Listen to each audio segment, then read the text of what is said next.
here.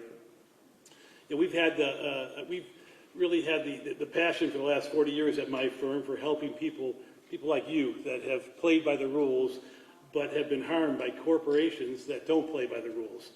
We've represented people across the state of Ohio. We've represented a lot of people right here in Columbiana County who are exposed to toxic substances such as asbestos and benzene and vinyl chloride. And I got to tell you, I'm just as mad about what happened here as everyone in this room. To happen in a place that's so close to where I live and where I've represented so many people is personally very upsetting to me. You know, not long before the derailment, the train derailment here, that Norfolk and Southern train passed about a half mile from my house. And it passed through hundreds of towns across our state. And what happened here could have happened in any one of those locations. My associate attorney, Josh Grunda, has family that lives here in Columbiana County, and I'm sure they're being affected by this. And my wife, who was visiting her elderly parents, was in the danger zone the day after the derailment. So this is really personal to us, and that's why my firm has helped to put together this amazing team of lawyers and advocates to speak to you at this public seminar tonight about past cases of train derailments, the medical and legal issues and public safety concerns that may arise from a train derailment case. Now, our speakers have helped thousands, actually tens of thousands of people in other communities who have been impacted by the effects of similar catastrophes. And we're happy that you all came out here tonight to learn more about what you can do to protect yourselves following this disaster. I'm sure there's not a person here that wouldn't rather be somewhere tonight, but we appreciate you coming out here to listen to the speakers that we've assembled for you. Now, before I turn things over to our speakers, I've got to go over a basic ground rule. I mentioned earlier about playing by the rules. Well, we as lawyers, we have rules that we have to follow, and we're going to follow them tonight. You know, our rules are created by the Ohio Supreme Court, and they tell us that we're permitted to hold a legal seminar to the public like this, but unfortunately they won't let us answer your individual questions tonight or meet with you one-on-one. We could do that at another time if you reach out to us. So we urge you to feel free to contact us for a consultation, an individual consultation. There's a packet, contact information, which is through this website, eastpalestinejustice.com. So please reach out to us. Please get one of these if you haven't gotten one already. They're laying around out there. And help yourself to those and reach out to us if you have questions or want to contact us directly. Again, we're not allowed to do it tonight based on the rules set up by the Ohio Supreme Court. So now I want to, and I also want to mention and feel obliged to mention that you're certainly free to contact any other lawyer of your choosing as well. The fact that you're here doesn't mean that you can only contact us. So now I want to introduce to you one of the people fighting for the people in this community in this effort, Erin Brockovich. You've probably seen her on TV demanding answers from companies and from the government in matters such as this. So I'm so happy she could be here to address all of us tonight. And I present to you environmental advocate Erin Brockovich.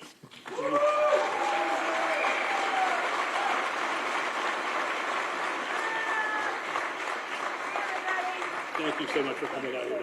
Thank you. This comes off. Hi. Good evening. Thank you for being here. My name is Erin Brockovich, and not Julia Roberts. I want to make you laugh a little because it's awful stressing times for all of you, and I know that.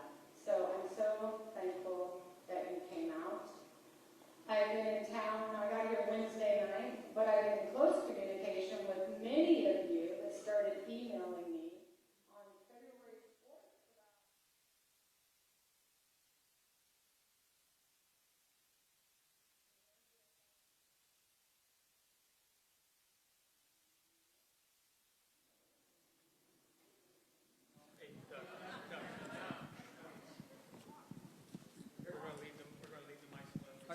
You got it.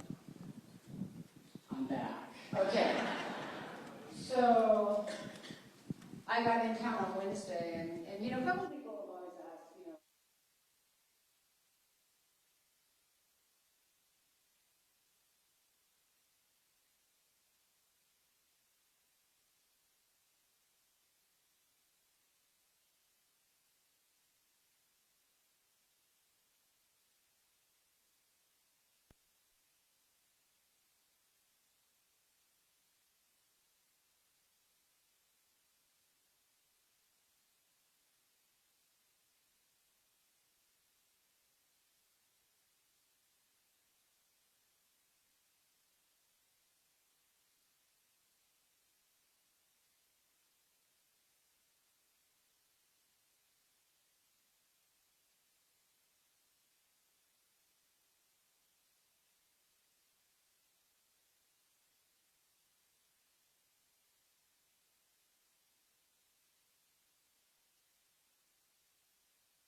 You're not alone.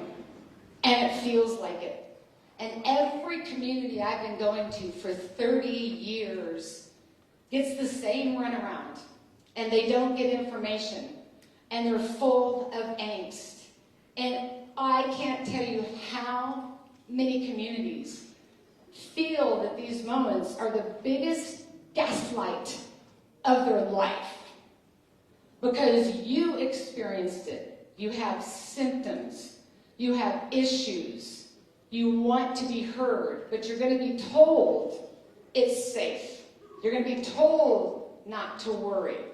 Well, that's just rubbish, because you are going to worry. And communities want to be seen and want to be heard.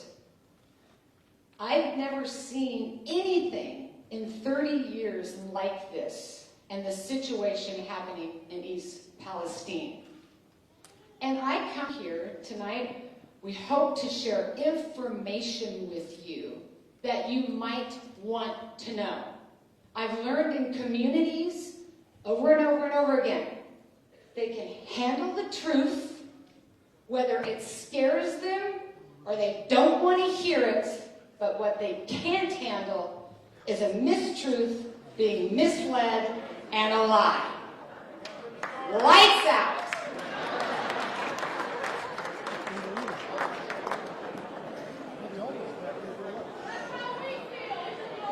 In the dark. There you go. And in the dark, we will continue to talk. So, by the light. Woo! By the light. So, but it is because of you and a terrible tragedy that you've reached out to me. And we are here to share information that we know. We have no problem telling you if we don't know. But I'm also here to tell you something that I think you're figuring out. And that truly is, Superman's not coming. No one is coming to change what's happened to you, magically fix what's happened to you, or give you all of the answers. And that becomes, oh my gosh.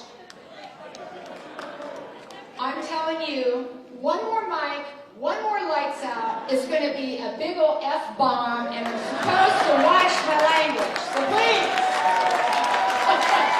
Please! Are we good? We're good. All right. I'm here tonight for you. And a message that maybe you don't want to hear. But you already know it. In the absence of information, and sometimes we get comfortable, we get complacent, and I can say that because I know I have too. But we've believed in something, or someone, or an agency, that if there's an issue, will in fact do the right thing by us. But in a moment like this, you will become the strongest advocate you have. And I have found that communities already know this. I'm not coming here tonight to tell you something you already don't know. You have an amazing set of instincts. You have a good set of common sense. And communities need that. Oh my gosh, come on. I've been watching what tests do come out, don't come out. I've been reading the reports. You have 44,000 fish that have been killed. The numbers are rising. People are expressing concern for their health. Their animals are dying. You're doing water sampling out here. You evacuate people because there's toxic chemicals in the air. And then everybody comes home and they're told it's all safe. But then you tell them don't drink the water. Then you tell them to drink the water. It creates a lot of confusion. But you own this narrative. Not an agency that wasn't here, and certainly not Norfolk that wasn't here. It happened to you.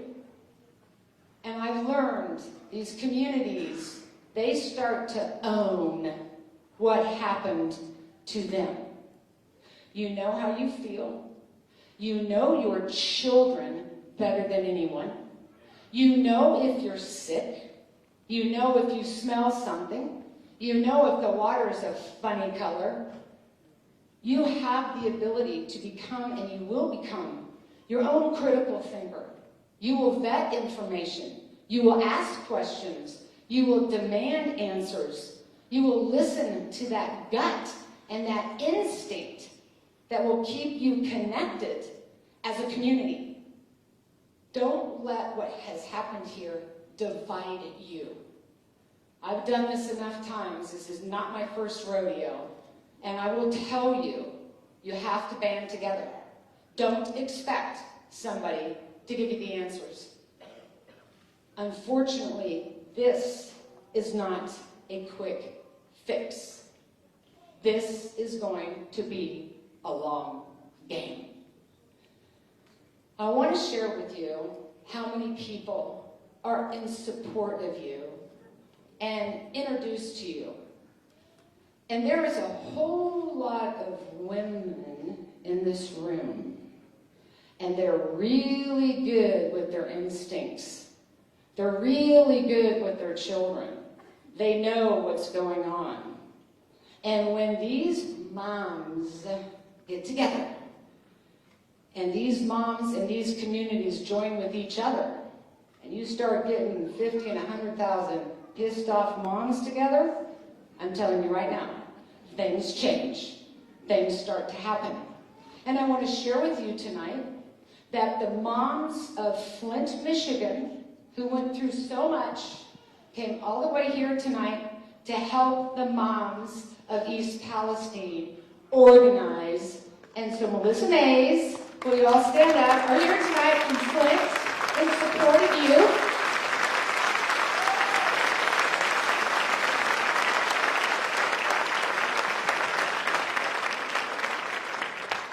There you go. So they wanted to be here and meet all of you. And Melissa, we definitely want you to, oh, okay, now that was my bad. I do, Jessica Conrad. Did you all see your community mom on CNN and Jay Tapper talking to the CEO? Well, she's going to be working with Melissa to help all of you. This is going to be about organization.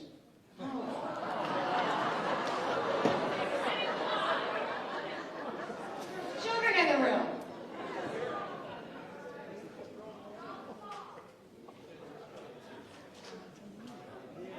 I also want you to know that you have a great neighbor here that has come in total support of this community. You're all going to know him. He's with the Cleveland Browns, Bernie Kozark. He came here.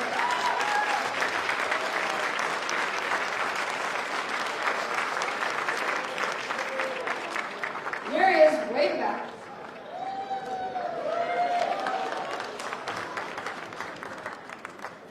In support of this community, I want you to know that there's a lot of Norfolk employees that are coming forward with information that is extremely invaluable. And the Railroad Workers United wants to say they condemn what's happened, and they are coming out in support of you about what they know and who should be accountable for this incident and how it happened. So my biggest message, and I would stay here all night and talk with you, but I'm afraid a mic is going to go off again, or the lights are going to go off again. And there are some people here tonight, and we came together to give you information. Information of what we've learned about the water. Information to share with you to understand the water. Look, I've seen the videos where they drank the water, the city water, and everything was safe. It's hard for you all to believe that when the day before it wasn't, and the next day it is. But please understand, in that moment, it might have been safe. But tomorrow, that might not be the circumstance. And this is what we've learned over and over again. These chemicals take time to move in the water. You're going to need medical water monitoring, groundwater monitoring. People on well water, you really need to be on alert. They're going to need to implement soil vapor intrusion modeling. Believe us, it's coming. You have a high water table, you've got volatile organics on the top. As it moves underneath homes, it can vaporize. You need to be vigilant, you need to journal, you need to document information. So I won't be talking all night because we want you to get information that you can take home so you're better informed, so you have a better understanding. We're not going to have all the answers for you, but we're going to provide information about what your legal rights are or aren't, what you need to do, information. Water, these types of environmental contaminations aren't just a soundbite for a news story. It's an actual story. Oh my God! Okay. Thank you. I'll keep talking and I'll ignore that.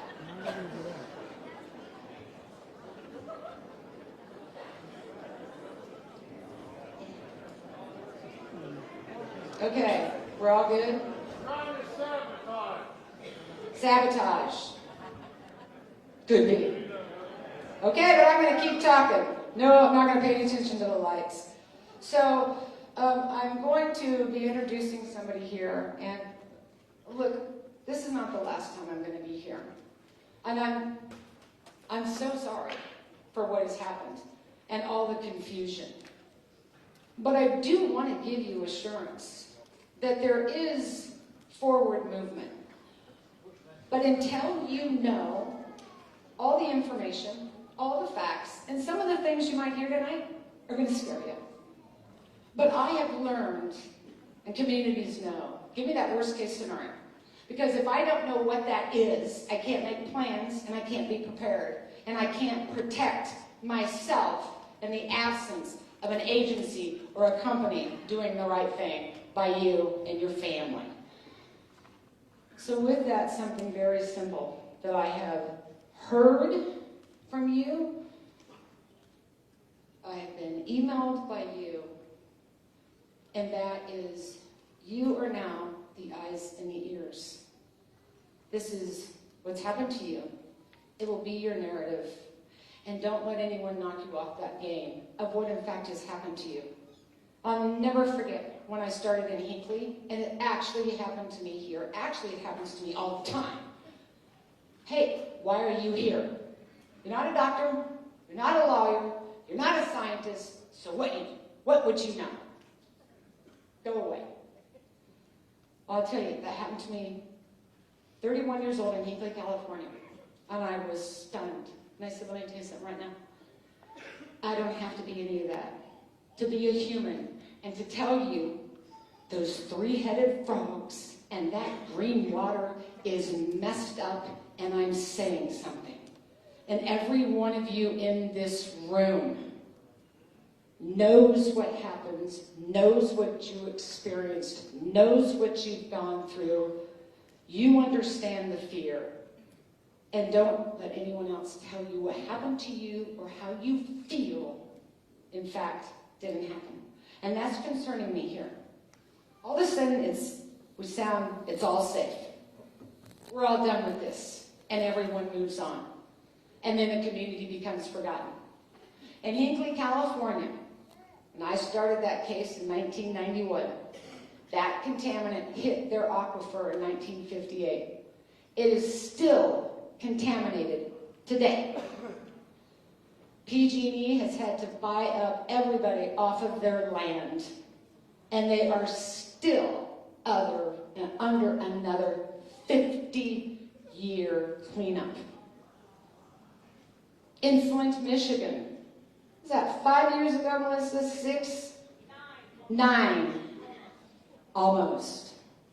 Still today.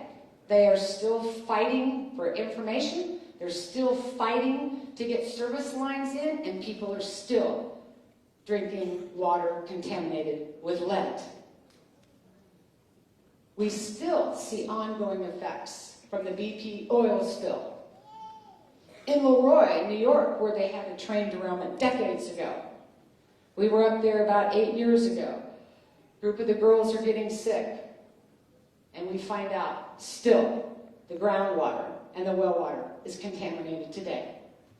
There's a moment here for this community and for all of us, and it's a teaching moment. We cannot afford, agency or company, to continue to kick the can down the line and ignore a deeper issue that's going on. We've got failing infrastructure, companies with poor corporate models that cut maintenance, that put all of us at risk, and continue to just think once we poison a community, it's just going to magically go away. We often find out 5 and 10 years down the road after you were told it was safe. Oh, oops, Houston, we have a problem. There is actually a moment here with this community rising up, and you have been, that we can take a different turn, a different track, if you will, a better message, and start dealing with our environmental issues, start dealing with our failing infrastructure, start giving information to people so we can better protect our health. Oh, look, I was born and raised in Lawrence, Kansas. I feel like I am at home, and I mean that.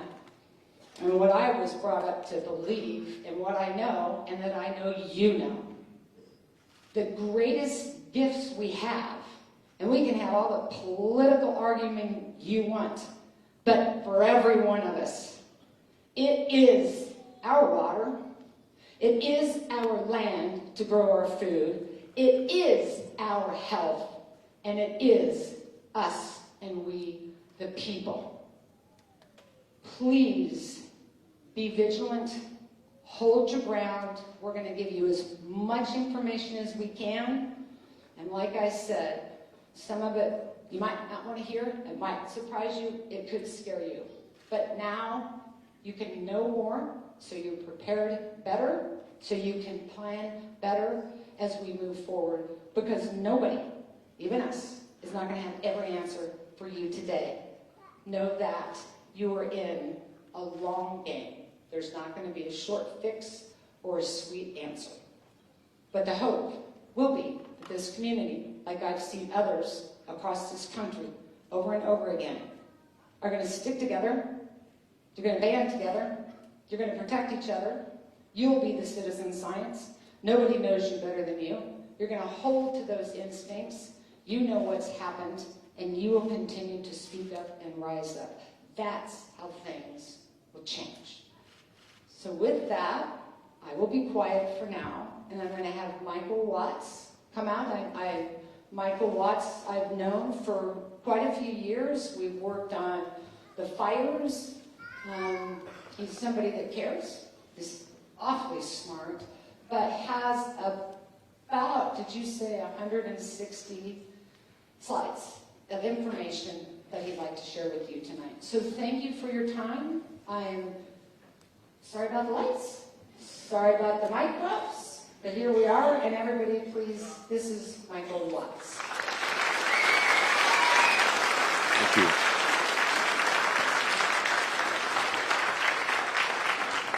So before I started, they said, I want you to use this mic, and I said, oh shit. It works, so this is good. I'm Michael Watts, and I'm really sorry to have to be here. And I'm really sorry that you're experiencing what you're experiencing. It must have been terrifying. And my job is to not tell you what you want to hear. My job is to tell you the information as it is. And so I want to give you the good and the bad and the ugly of the situation in which you find yourself, both from the standpoint of what I would call the court of public opinion versus what you can expect in a court of law if there is litigation. But before we start, I just want to make some observations.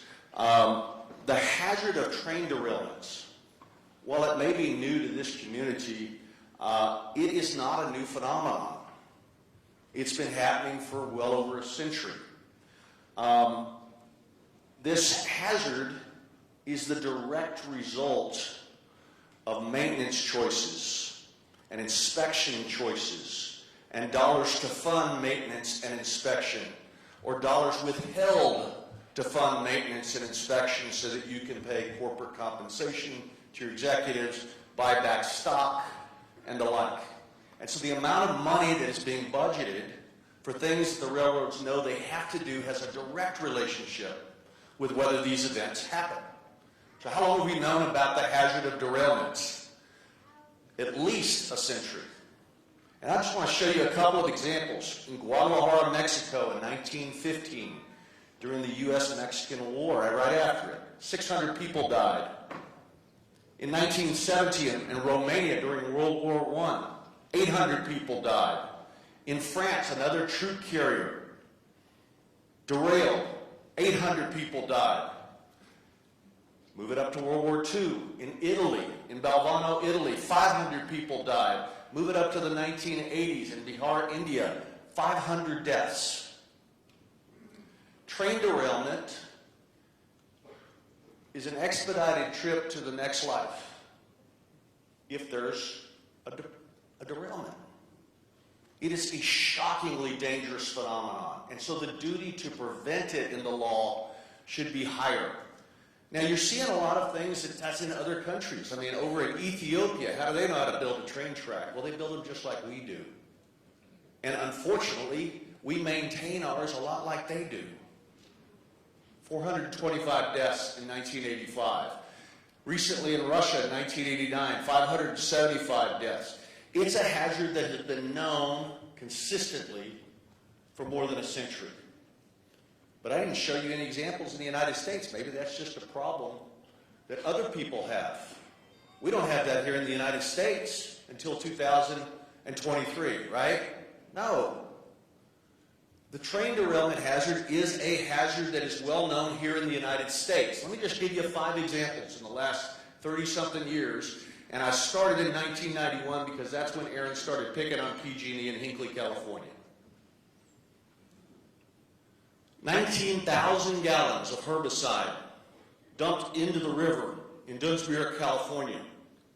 In 1992, up in Superior, Wisconsin, 15,000 gallons of benzene, which we're going to talk about in a bit, right? This happened 31 years ago. In North Dakota, 146,700 gallons of ammonia. In Paulsboro, New Jersey, 23,000 gallons of something that you are now familiar with, vinyl chloride. We're going to talk again about this one because the railroad that operated the train that jumped the tracks was the same railroad that was operating the train that derailed in your town. In the law, this is what we call notice, and we'll talk about this in a little more detail. More recently, in 2015, it says deaths, and it should say gallons, I apologize, but acrylamide, all sorts of hazardous chemicals. We live in a society, for better or worse, that chooses to ship the most deadly, the most toxic, the most dangerous chemicals ever made by man in rail cars right through populated cities. Now, whether that's a good choice or not is not for me to say, but if you are going to ship these kinds of chemicals through populated areas or small towns like this, you damn sure have an obligation to make sure that you don't jump the tracks. Prior Norfolk Southern train derailments, is this their first rodeo, to quote Ms. Brockovich? No. Let me just talk to you about 4 or 5. In 2002, in Tennessee, 10,600 gallons of sulfuric acid were released after this company derailed a train there. In 2012, in Paulsboro, New Jersey, 23,000 gallons of vinyl chloride were released after a derailment on a bridge in New Jersey. 2018, in Pennsylvania, 46 double-stack cars, 23 well cars jumped the tracks. Fortunately, in that one, they were carrying Listerine and Pampers. And of course, what just happened to you, 1.1 million pounds of vinyl chloride had to be released within days of this to keep your town from exploding. What happened to you is not new. What happened to you is a hazard that has been known by this company for a long time. And what happened to you is a course of conduct that is repetitive, entirely preventable, but not prevented. I asked the question to my staff in preparing for this, has anyone ever died from a train derailment? In Norfolk Southern's prior train derailments, and one of my law geeks went on something called Westlaw. It's like Google for lawyers. And we looked up all the cases involving Norfolk Southern that were reported, a bunch of cases in all jurisdictions, 623 derailments, made it to the appellate courts. And then of all those 623, we were looking for experts, so we looked at all that. But one thing that we did find in looking and reading all these cases, and I've read every one of them, is this. There was a history of reported cases, and we came across this one from a decade ago in Paulsboro, New Jersey. And the reason this is important to me is when you dig up the case, you'll find a case called Scott versus a whole bunch of companies, but Norfolk Southern's in there. And what happened in that case? The claims arise from exposure to the chemical vinyl chloride following a train derailment on the East Jefferson Street Bridge over the Mantua Creek in Paulsboro, New Jersey on November the 30th of 2012. Plaintiff Michael Hardy and decedent Wessie Hardy were residents of New Jersey at the time of the incident. The decedent was working in her yard at the time of the incident. She was admitted to the hospital due to difficulty breathing, chest pains, burning, and irritation of the eyes. Familiar to anyone? And she passed away 4 days later. This is, in the practice of law, what we call notice. You killed somebody a decade ago because your choices allowed one of your trains that you were responsible for to jump the tracks while you were carrying one of the worst chemicals ever invented by mankind. So what did you do about it to prevent it from happening again? Well, they got sued. They've got insurance. They settled the case. Insurance pays for it. What did they do? I don't know whether they sent flowers to Miss Hardy's funeral, but there she is. Her death was unnecessary, and what happened to your town was unnecessary as well. They had a decade to prevent it from happening again. Now I ask the question, well, do we have any statistics as to how often this happens to Norfolk Southern? And it turns out that the Transportation Administration, the U.S. Department of Transportation, and you saw its administrator here yesterday, has a rail equipment accident incident database. And you can go in and you can type Norfolk Southern, as my law lawyer, my partner Jay Henderson, who's here. And one of these things, he just looked for 20 years, from 2003 to 2022, and it says that Norfolk Southern reported 3,397 events that were classified as a derailment. Start doing the math, folks. 3,397 events classified as a derailment over 20 years. This is happening about every 3 days. It's not always catastrophic, but the data does not lie. So what did Norfolk Southern do to prevent derailments before this one? Well, we know that last year in 2022, they had 770 cars carrying hazardous materials that were involved in accidents, up from just 79 cars in 2012. How is that possible? An almost tenfold increase. It says the year before it should be from 2012, but the bottom line is in the last decade, since poor Miss Hardy was killed by exposure to vinyl chloride, their accident rate has gone up almost tenfold. Why? Well, we know they've got plenty of money because they're spending $10 billion buying back their own stock, which is what companies do when they're too flush with cash and they want to raise the stock price. They just buy it back. There's been a lot of articles about the relationship between Norfolk Southern's profit motives and more accidents. And the bottom line is, when you look at the data, safety experts are saying this focus on financial returns may be partly to blame for the derailments and accidents like the one in Ohio. And we've got data with respect to hazmat cars, which are in green. We've got releases, and you can see it's persistent. It's not frequent, but it's persistent. And then the profits and the corporate bonuses keep getting paid as the maintenance budgets are trimmed.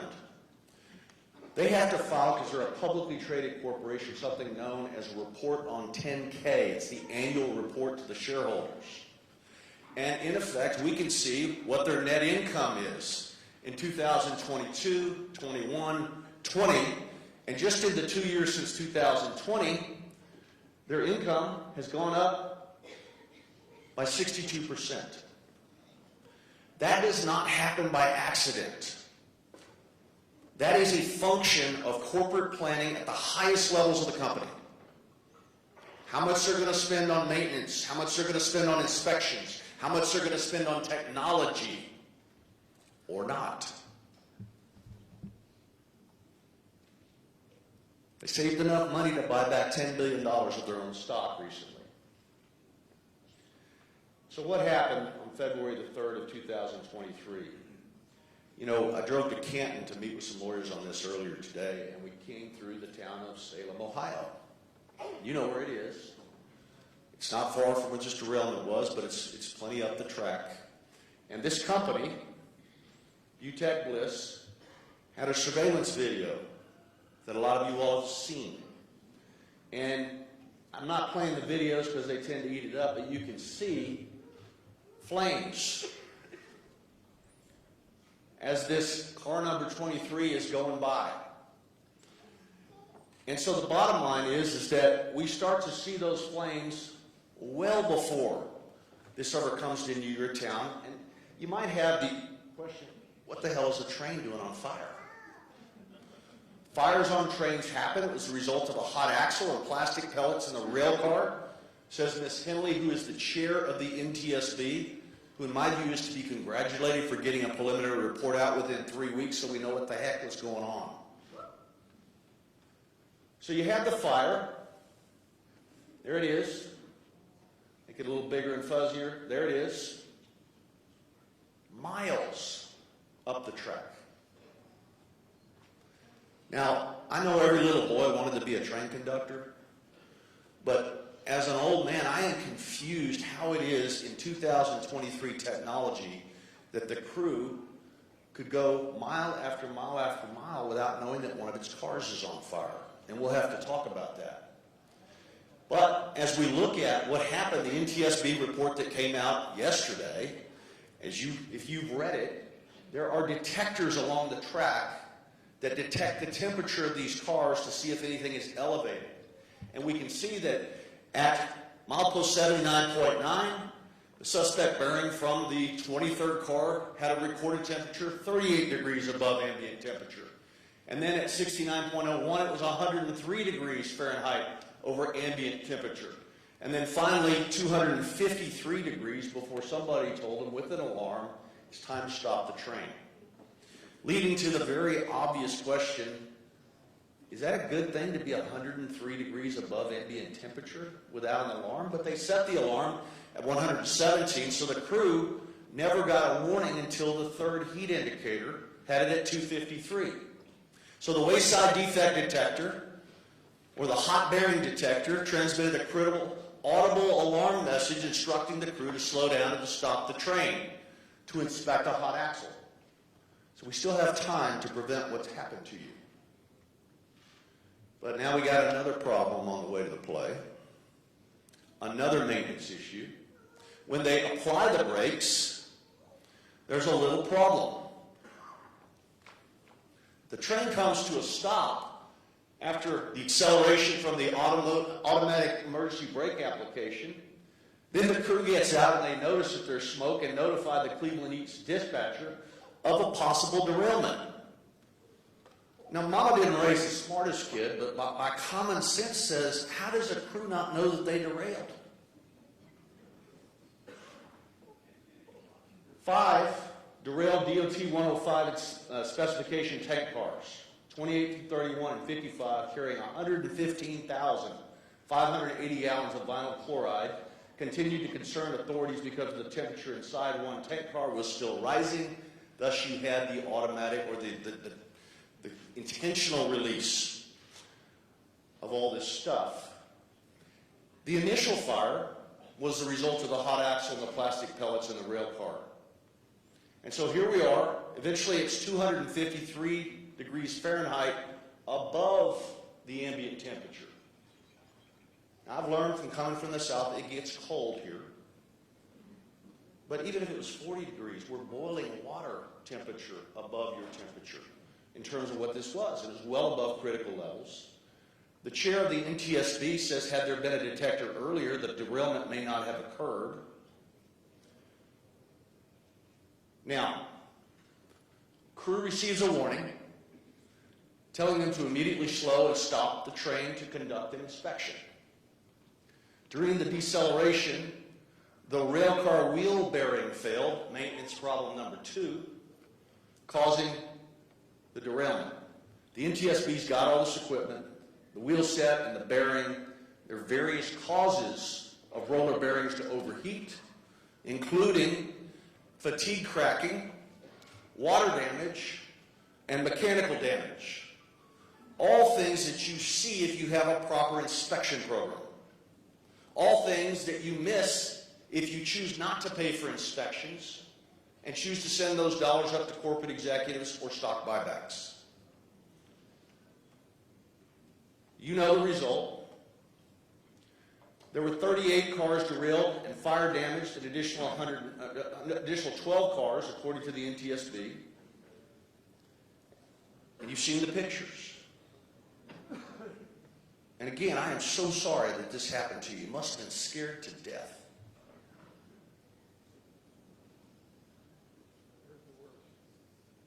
So then they perform what's called a controlled release. Now, let me just say, you've got some people that have done a really good job. You can tell. Your fire chief informed people, your mayor's done a great job, your senators wrote letters, your governor. Their job is to get you information. But this controlled release is not something that I think that we can necessarily be critical of, because when you go in and you realize how flammable and how combustible vinyl chloride is, they were doing this in an attempt to keep your town from exploding. Okay? How can you call that a controlled release? It's not very controlled, is it? Not at all. By the way, you just brought up a good point. Who saw that? All right. That's important. Because when he says it's not a controlled release, and I agree with you, it's a ton of toxic stuff.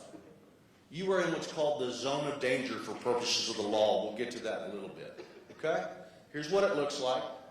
So what's happened since?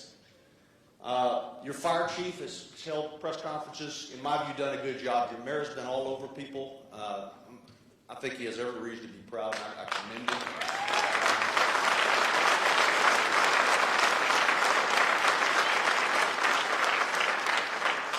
I met him in the back, and I was laughing with him. I said, you know, that day that you jumped all over Biden for being in Ukraine instead of being here? I said, I just know Buttigieg is going to beat us here. And, you know, here we are. Both the governors, the Ohio governor and the Pennsylvania governor, from different political parties, have come together to provide information to their constituents, and I think they deserve to be somewhat commended for that. I'm not going politics. I got it. Biden's trying to protect us from a nuclear war. There you go. No. Yeah, all right. So, in any event, you got a lot of people that are working hard trying to figure this out. Okay? Try to get information. Our friends at Norfolk Southern, while all of your mayor and your fire chief are giving you information, they're causing another derailment up in Michigan the next week. Remember, every 3 days, it's got to stay on schedule. So here we are. I want to call out Jessica Conrad and Jim Stewart. If you didn't get to see the CNN town hall the other day and watching members of your community jump the CEO of this company, just absolutely jump him. And he deserved it. I think Mr. Stewart said it best, you burned me. That's an example of what Erin's talking about. Those people did not have to get on a plane and fly to New York to be part of a town hall that the whole world would see, but they did because they cared. I can tell you, I've got a pissed off wife today. I'm not with her. It's a Friday night. She says, why do you always leave me? And I say, because I'm afraid of Erin Brockovich. And she says, we need to help these people. But Erin Brockovich was called here by, I've seen the emails from your folks. Hundreds of them. Hundreds of them. She keeps flipping them to me. When are we going? You got to get there. You got to give me the information. And so here we are. The NTSB preliminary report, I can tell you, I do a lot of transportation litigation, air crashes and stuff. It's so frustrating because typically the NTSB grabs all the evidence, puts it in a warehouse, doesn't let anybody see it, and then we'll issue a report for well over a year. This preliminary report is a big deal, and they are to be commended for it, okay? Because now we know what happened instead of guessing. And this is important because one of the things that's happened between the 3rd and today is a game of politics, what I call the blame game of musical chairs. When the music of lies stops and the truth is revealed, there's not going to be enough seats for everybody. And again, I don't go politics in these things, but let me just give you some examples of what you're seeing. Everybody's pointing sideways, and you're stuck in the middle. Now, Trump comes on Wednesday, good for him. The mayor gets after Biden for not being here. Buttigieg comes on Thursday, good for him. Everybody's blaming everybody. Biden's tweeting, it's because of deregulation. We need to strengthen real safety measures, which, by the way, I agree with. They've got millions of dollars to oppose these common sense regulations, which I agree with. But the parties are pointing sideways. And the reason for that is we live in a country where every 4 or 8 years, the country changes its mind and we go with a Democrat, we go with a Republican, whatever. And so regulations that are created during Democrats are rolled back during Republicans and vice versa. It's all a bunch of whodunit. And I'm here to tell you that it's real easy to get misled during this political war game going on while you're stuck in the middle. I want to just use 2 examples. The bottom line is that we've got this derailment. We've got temperature sensors that weren't triggered. Is that something that should be the subject of regulation? I could make a good argument it is. Okay? But we'll get to just 2 examples of non-issues that you've had to read about in 2 weeks. Remember the brake rule? There was an Obama-era brake rule, pneumatic brakes that they were trying to require when you're hauling these toxic chemicals. And then all these articles about the railroad company spending almost $500 billion lobbying against stuff to oppose common sense safety regulations. And therefore, it's got to be the Republicans' fault, according to the Democrats. And it's the Democrats' fault that Biden's not here, according to the Republicans, and it doesn't do you any good. Why? As we look at these electronically controlled pneumatic brakes, the reason the Democrats are jumping on Trump is he rescinded the rule. Whether he should have or not, we can have that debate, okay? But the bottom line is it was only going to apply to trains carrying at least 20 carloads of highly flammable liquids, and there weren't enough of those. So it wouldn't apply to this particular one. So that's red herring number 1. And we can debate whether they should all have pneumatic brakes. I personally think it's a good idea, but that's okay. Non-issue number 2 that you got to read about. Remember this deal about, well, hey, the train company stopped the new rule that 2 people were going to be required in each crew. And there was a big argument about that, and lots of stories about it. And of course, my question is, how many people were on this crew? And the answer is 3 of them. So that's a red herring. So what really matters?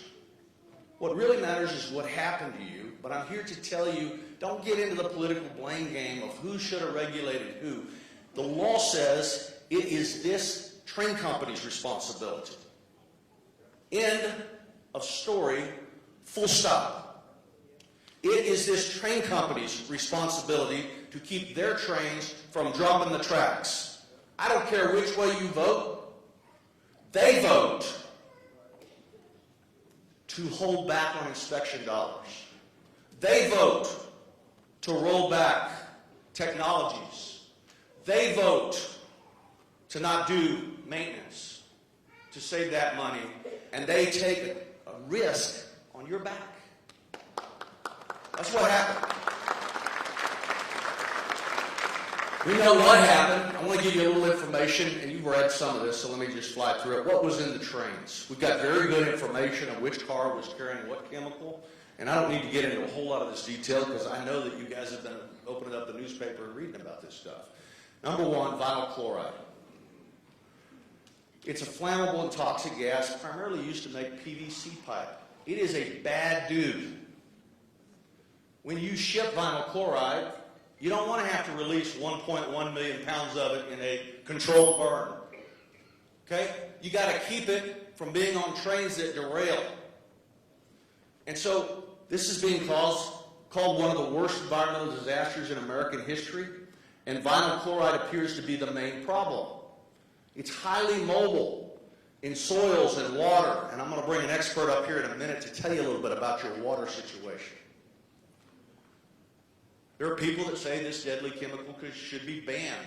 It certainly should be banned from derailing cars.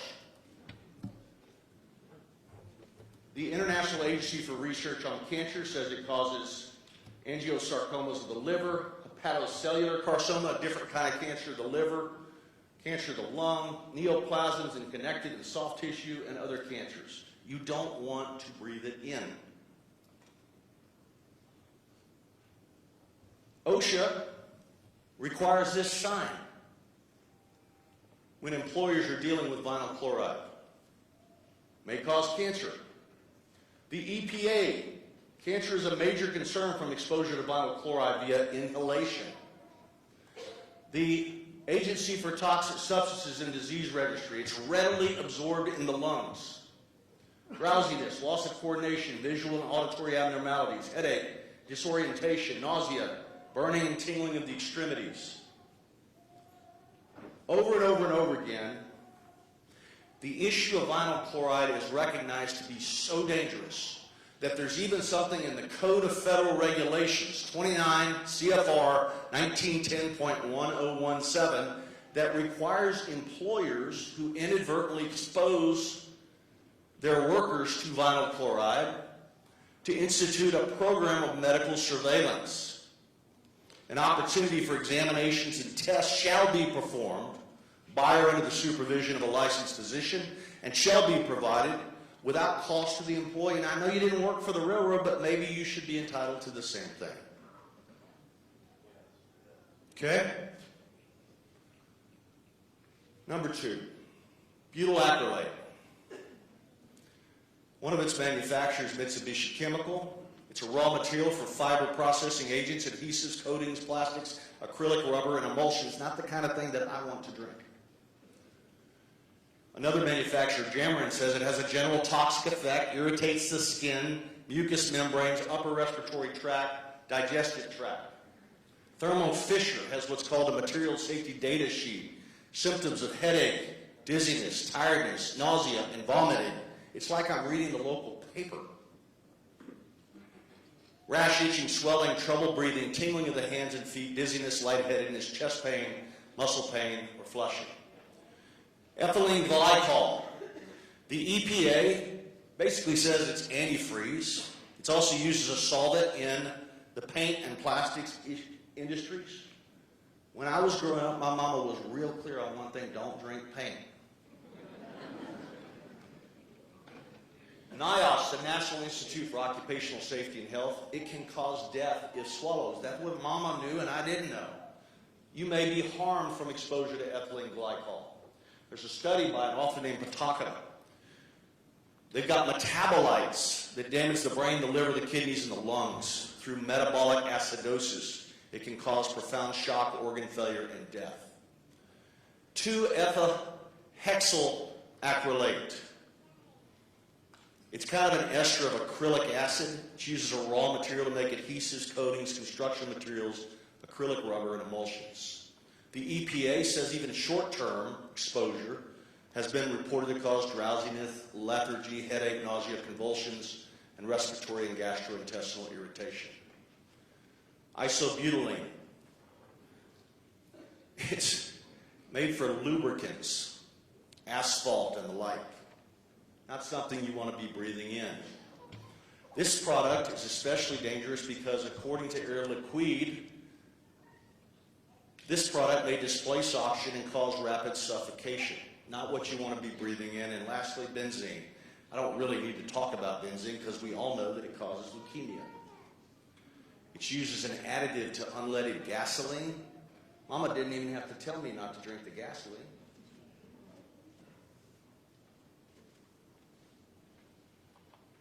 It is a well-known cancer causer.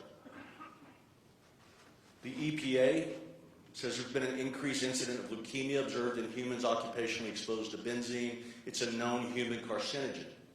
And then we've got a byproduct of combustion, even though it wasn't being shipped. Some of these chemicals, when they go through the chemical reactions that occur during a combustion event, put off what's known as dioxin, a chemical known to cause cancer, birth defects, and other reproductive harm. So that's what you got exposed to. Hopefully not many of you, but that big cloud, not good. The fireball, the first day, all this stuff was burning out. I want to talk to you about testing. I'm here to tell you that there is a difference between what people think about East Palestine, Ohio, in the court of public opinion. The whole nation is praying for you. And what a court of law will think about people from East Palestine, Ohio, if you bring lawsuits. It's a completely different thing. My job as a lawyer in bringing a lawsuit is you have to prove your case. You have to prove your case with evidence. We need evidence for you to have any potential of success in a claim for fear of cancer. And let me just talk to you about this. We put up a website immediately announcing this, and one of the first things that I asked them to do is put out a list of the diagnostic testing labs within 50 miles of East Palestine, Ohio. Click here, and when you do, you're going to get, within 50 miles of here, a list of facilities that will test your blood. I'm begging you, for your own good, go get your blood and your urine tested now. Now. It won't be in there, at least in detectable levels, as time passes. Is that free? I'm going to get to that in a second. Right now it's not free, but there's a lot of work being done to make it free. And I'll tell you about that in a little bit. So here's the groups in Ohio, right across the border. There's a bunch of groups in Pennsylvania. My encouragement to you is get tested. If it says you don't have anything, great. You've got the peace of mind of knowing. If it says you have something, you now have an objective medical basis for what's known of a fear of cancer. And I'll tell you why that's important. You asked if it was free. If you have to, go to Walmart and buy a bunch of these cups and start filling them up and putting the date on them. Whatever you have to do to create documentation of what's in your body. You don't have to do it every day. Okay? But this stuff is going to dissipate. Now, I want to talk to you a little bit about all the people that put this on just for a second. It's primarily 3 law firms. Bevan and Associates, you met Tom. His partner Josh has been very helpful to us. His associate Angeli, Patrick Bevan, one of the partners over there, is here. And couldn't have done this without them. They taught us what we need to do when we're in Ohio. Have to be good guests. Not talk too much about the Longhorns. Apparently Ohio State's a big deal here. Now, in my defense, my daughter, who has been a lawyer for about 3 days, just took the bar, married a boy from Columbus, Ohio, and now I got to hear about Ohio State being great all day long.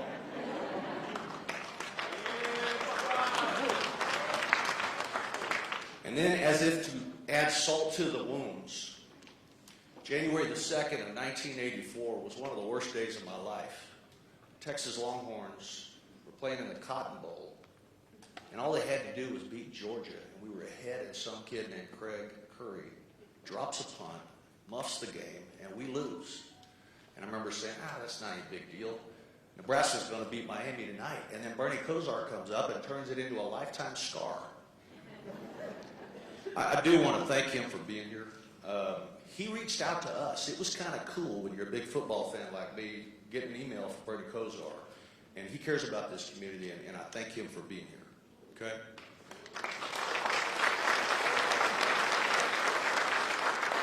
I've got a big law firm. There's about 50 lawyers and about 200 people. Alicia O'Neill, my law partner, is here. She's the head of our mass tort department. Jay Henderson will be my partner working on this case together with Paige Bolt. There's a bunch of other ones. Doug Boxer, Gary Morrow, Michael Bernard. You've seen Doug. He was the one handed the mic that didn't work. He does better work than that, but they're with a group called Southern Ridge Legal. And then, of course, we've got non-lawyer consultants, medical doctors, hydrologists, Erin, and the like. And I'd like you to meet one of them. Bob Bocock, if you have heard about these forever chemicals, PFAS or PFOS, it's an enormous environmental problem. And he is perhaps the world's most accomplished hydrologist. And he has done just some preliminary looking around. And Bob, would you come up and just tell him a little bit about yourself, and then I want to show a video he shot today.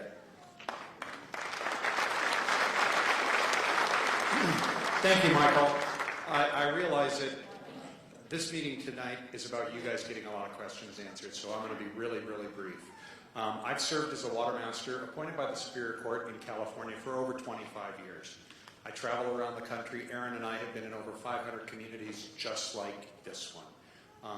This is a pretty tough situation you find yourselves in. We know a whole lot more now than we did when you first reached out to Erin over 2.5 weeks ago. But it's important for you to understand, and I don't want to cause a lot more grief than you're already experiencing. But based on over 30 years' experience traveling this country, I will tell you, you're in a situation that you're going to be dealing with for the rest of your lives if you stay here. This is not going away. It's not going away tomorrow. It's not going away 10 years from now. And we base this on, you heard Erin talk about Leroy, New York. Leroy, New York is a kind of situation that I reach back to that's most like this community.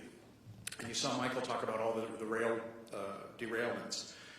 Leroy, New York had a derailment of 1 car of TCE, which is a similar chemical to vinyl chloride. As a matter of fact, it breaks down into vinyl chloride in the environment. What makes vinyl chloride very, very difficult to work with once it's in groundwater is it does not adsorb to ground.